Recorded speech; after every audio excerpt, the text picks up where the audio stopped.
All right, so I'm recording this probably a day ahead of when it will get posted, kind of on purpose, and as I've been led to do. Just well, yeah. So this will probably come out on.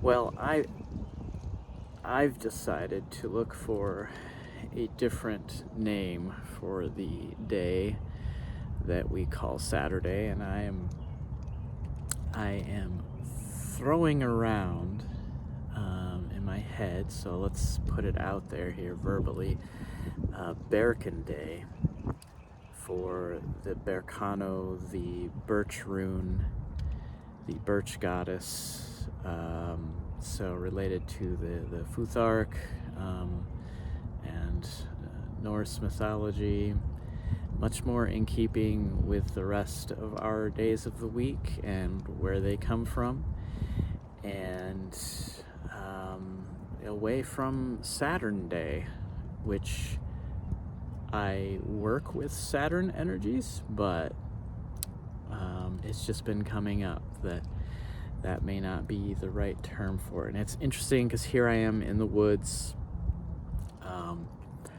and yeah, particular birch tree has been important for me. It's a dead birch tree, but nevertheless, a birch tree has been important to me, especially a few months back, and just in terms of some healing and some cleansing. And the Berkano rune, the birch goddess, keeps coming up in a lot of different readings. And there's other options, but that's the one that's been coming up. If you look into it, there was a different word, a different name for Saturday in the past, in the Norse world. I'm not sure what they use now. I should look into that in terms of the existing languages. My understanding is the old word that was used was basically a word for washing day, cleansing day, bath day, if you will. So, which makes me think with humor about my family saying, did you take your bath? And, once a week, whether I need it or not. The old humor. In any case, so this will be coming out on, maybe we'll start calling it Berkan Day, Berkan Day. So what I know that I'm going to be talking about here, I've got notes on it. It's been planned, it's been simmering, but I don't know exactly how it's going to come out and how much of it's going to come out in this particular video. But it's important that I'm in the woods, because there's a relationship of words that needs to be talked about. And it starts, I'm just going to follow with what's coming. It starts with the word night. And the connection of night with darkness, and then the association of darkness with bad, with evil, with black magic, with witchcraft spoken of in a derogatory way, rightfully so, like the type of witchcraft that is really just casting negative, nasty thoughts out at others and causing that to come about. And by the way, it requires no rituals, no spells, no anything to do that type of magic, okay? Anyone can do that. I don't care if they've ever thought of themselves as a witch or a warlock. this is a corrective that is needed. I know and that sometimes these words just get thrown around, and it's not necessarily intentional, but care needs to be taken, because there is a positive aspect to these words, that to the people who these words used to describe, who were persecuted and driven from the world. My own forebears among them, at least one former life among them. So do not, don't just disparage by using those terms. Instead, it's more important to differentiate the casting of negative energies towards other people, and these can be just dark thoughts, wishes of harm, wishes of revenge, or that they'll get their comeuppance, this type of thing. So any, a supposedly devout Christian that would never think of doing witchcraft might be a type of person who, casts dark thoughts towards others who they believe have wronged them, and then, they'll get theirs, that type of thing, right? And there's a lot of darkness there. So we're at the sort of the end of what I knew was going to get talked about, which is dark, dense, negative energies, interacting with those energies, pulling those energies in, casting them out, causing those energies to potentially latch onto other people. Now, here's the thing that you need to know. No one can latch these energies onto you unless you allow it. Can't do it. It's not possible. So there's no need to fear or worry. And in fact, how these energies tend to work is through fear and worry.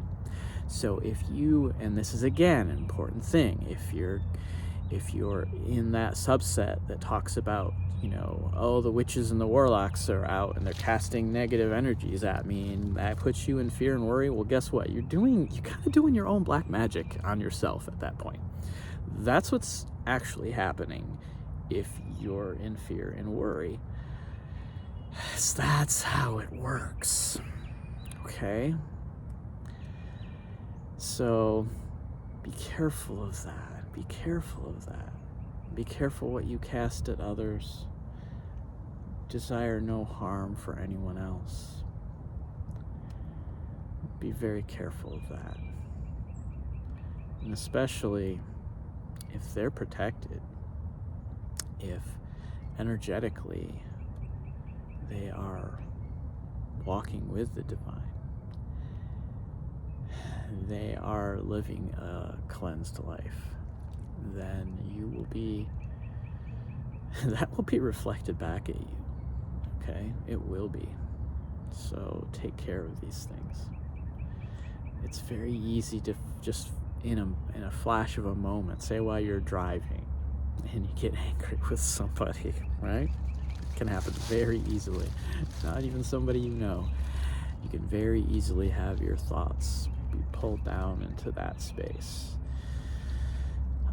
This isn't, again, don't worry about that. Like this is a constant thing in this life, especially on this planet, because on this planet we are working with the polarities, and the key is to not get pulled down by that energy, right? To not let it clump up on you, to not let it attach to you, and so on. So watch out for that. Now, I want to circle back around then to the term darkness, okay? There is a dense negative energy that can actually appear as light. And this is important. It can cloak itself as light. So we need to be careful of that. Darkness itself is not evil. It is the negative polarity, which is a neutral force, if you will, a neutral. It's at the very basis of everything, right? We live in a universe where we perceive light as the beginning of everything. Okay, that's why we have this idea of the Big Bang. That's why in old stories we have this idea of, let there be light, and there was light. The light comes out of the chaos or the darkness or the primordial waters, but you can't see those waters, right? It's just a soup. That primordial darkness is not evil. It is just the negative aspect of the positive we see around us. And in fact, the light that we see, literally the reality that we see around us, because light gets pulled down into matter. That is how the physics works. Everything is energy, which is essentially light, and it gets pulled down and crystallized in various extents as matter, as this stuff, right? All this stuff we see around us, and that we are as well, in at least our physical forms.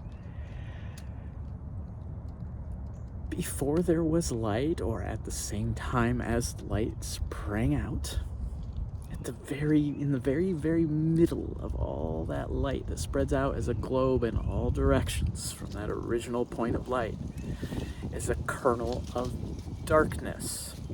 The darkest place in the universe is the kernel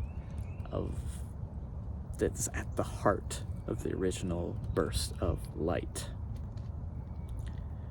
This is important. The very existence that we're in, that we're a part of, depends on that being true. It's just how it is. So don't fear the darkness. Understand the difference between darkness, shadow, and darkness clumping together in increasing density that's clumping onto you or others, and literally latching on, because we live in a universe where, okay, so there's a flip side of this positive universe that we're in, right? What we see as positive. In our universe, light is light and dark is dark. At the inverse of that original burst of light, that kernel of darkest dark, it implodes inward into its own universe, which is a dark universe. It is exactly opposite of everything here. Everything that we consider light is dark there. Everything that we consider dark is light there. Literally, darkness is light there, and it is not bad for that to be true. That is just how it is there. That has all kinds of implications for the physics of that universe, for the way that reality makes itself up, what it looks like, how it performs, how it interacts, and da-da-da-da-da-da-da. It's probably 50 videos right there. Doesn't really matter. So, understand, though, that damage can be done. When these two flip sides of each other are not so separate from each other. They appear invisible to each other, but they can interact at times. This is what a black hole is. Various different energetic things happening, even in the heart of the brightest star.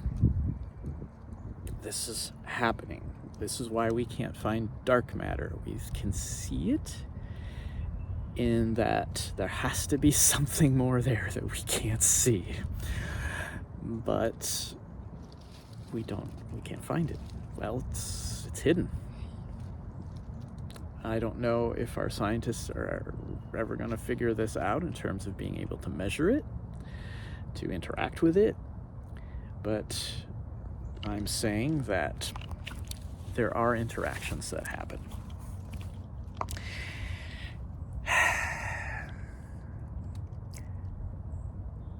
This is all just an ecosystem, okay? Just like there are lions and tigers and bears, oh my, in the woods, right? That evolved to eat the other things in the woods that need to be eaten. Otherwise, there will be too many of them. And those things eat other things. And those things eat other things. And some of those things eat plants. And some of those things eat other animals. And, there's this whole ecosystem that happens. Well, there is a cosmic ecosystem. Okay? And part of that cosmic ecosystem involves negative energy from that flip side coming in,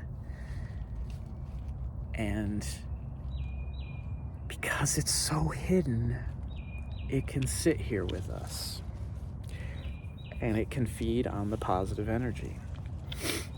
Literally, it can turn the positive energy into negative energy. And it doesn't need to do that very much to bloat itself, okay? It's like when you take a little positive energy and you turn it to negative energy, you get big time energy. Just like if we can ever figure out, and this is the thing we gotta be careful of, our scientists need to be careful of, talk about 0 point energy and things like that. We're heading in a direction. Gotta be careful. We're not there yet, but the march is headed there. Anyway, whole nother topic. I've said before, already once today in a video that I should have posted earlier, that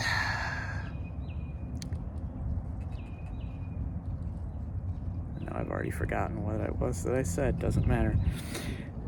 The negative energy is like a being. It's not that smart. It's more like a worm or something that just latches on and sucks at us, right? Oh, that's what I was going to say. We are in a quarantine zone because we have a lot of that going on. And because as a species, human beings have evolved in a sphere of a biosphere, but more than that, Gaia herself, in a conscious realm, if you will, where things are very thin, okay? And this goes way back, way prehistory. Pre-human history, even. Where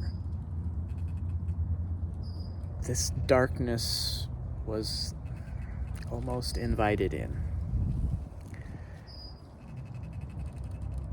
Ways opened for other reasons that don't matter now to bring in those energies and interact with them. And there are now just ways that are open, and those dark energies can just come in, and they clump together, and their evolutionary cycle is way different, their life cycle is way different than ours, the scale of it is both immensely ancient, but also rapid beyond what we could imagine. It's both. To where what were energetic worms that could latch onto things and latch onto the heaviest, the deepest, darkest resonances in our world, can just sit there and suck on that and gnaw on that. And if here's the negative feedback loop. See, anything that's alive is smart and knows that, hey, I get a little bit of this and it gives me a lot. What if I could turn up the volume? What if I could crank the valve on this? And here's what we're really fighting against in this world, and a lot of us don't realize it, and especially people who get into leadership positions of almost any scale. This is what you will be fighting, and a lot of us succumb to, because these energies, entities, if you will, they know what the valves are to turn. If they can, say, twist a leader around and get a leader to produce awful feelings in the world for them that they can then gnaw on and suck on and grow big and fat on, well, that's what you do. You don't come around to, just anybody. You maximize your efforts. That's what's going on in this world. That's what we're trying to evolve in and through and eventually out of. And it's why we're in quarantine, because we could take this with us wherever we go. And that is not going to be allowed. It's not going to be allowed. It's just that simple. Because it's potentially threatening in a very large way. These energies have been fought before in this galaxy, in ancient beyond human belief of reckoning times. This is not a new thing. As the sun comes out and says hello, this is not a new thing. So the dark is not the problem. Okay? The negative polarity is not the problem. The shadows are not the problem. The problem is that there are entities that want to clump all that up and make it dense and dark and hard for us to see through and see into. This is the work that psychologists do for us. They help us explore our shadows. This is especially what Carl Jung was onto. He discovered a lot more than most have ever understood about this.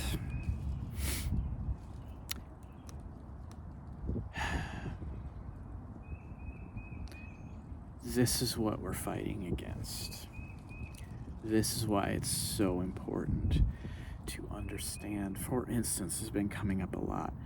For instance, if we're going to truly fight, then it has to be in the way that Martin Luther King Jr. fought, with nonviolence, with getting groups of people together joyfully, with merriment and happiness and optimism. This is the only way to fight this. It's the only way to finally put it down and seal it off. There are many places in the world that have seen horrible things happen. And those places are full of dark, dense energy. Sometimes these are forests, sometimes these are swamps, sometimes these are highways, sometimes these are cities, sometimes these are lakes or rivers or creeks or what have you. One of the jobs that those of us who are sensitive to these energies must begin to do is to visit these places and to start cleansing the energy. Okay? A little bit about the night. The nighttime, though dark, is not evil. This is important. There is nighttime energy and there is daytime energy. The night is not synonymous with the negative polarity. It is not. The darkest night on Earth has light. So we must be careful of that. And in fact, a lot of the work that we need to do can be done best at night. When you light a candle in the dark, out in the forest at night, it's very visible. And that's powerful. The night is not to be feared. The dark is not to be feared. And in fact, fear and worry is the main thing we're fighting against. This has gotten pretty long. I expect I'll be going into probably several of these categories of thinking about night and dark. The forest is a thing, okay? There's a particular darkness that is the forest that needs to be thought about separately. The swamp, and so on. There is much joy that is happening out in the woods, in the deepest swamps. That is the space where life, death, and rebirth can be found in some of its most pure forms, and that is important. I keep saying it, I'll keep saying it. The problem is when we latch onto life and we try to hold it.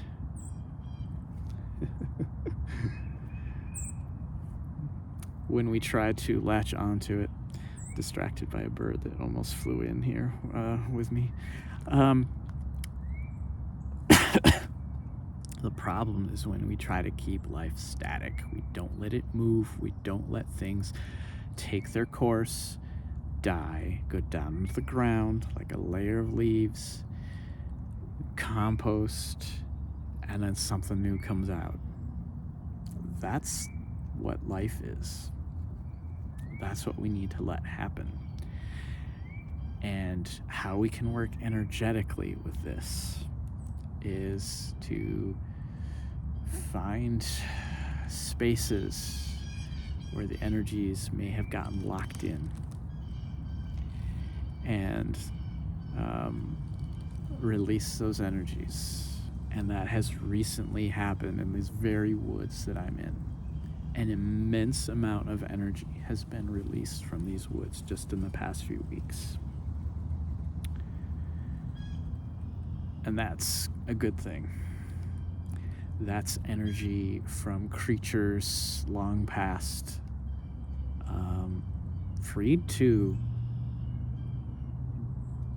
be renewed, be rejuvenated, come back in different forms. Okay? Talking maybe too abstractly here, but to go into that anymore, it would be a whole nother half-hour video. So I'm gonna leave it here. This has been Jared Randall,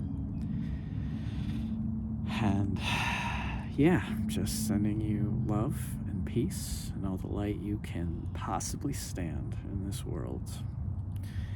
And I say that with all honesty and humor, because when the light comes in, it can be a lot. it can be too much. It can be overwhelming. So let me really close down by saying, if you got to the end of this and you've got a lot of light streaming into your life and you don't know what to do with it, please reach out, because I know. I know. And that's one of the reasons I'm here. It's one of the reasons I'm broadcasting these messages. It's because there's a lot to go through and a lot to learn and a lot to know, and not everyone needs to learn it all and know it all and do it all, and I'm not going to learn it all and know it all and do it all, but you need support, because it can be too much. It can be too intense. And so get locked in with someone. And I'm here if you feel called out to choose me. I'm here. And there's going to be some more ways that I open up some of these things in real time eventually. Things proceed apace. I'm a slow mover, and that's what this vessel does, and Spirit knows that and is fine with that. Slow and steady wins the race, but more coming. Hang in there. Again, all that light, and again, much love and peace. I hope you feel it inside. Bye now.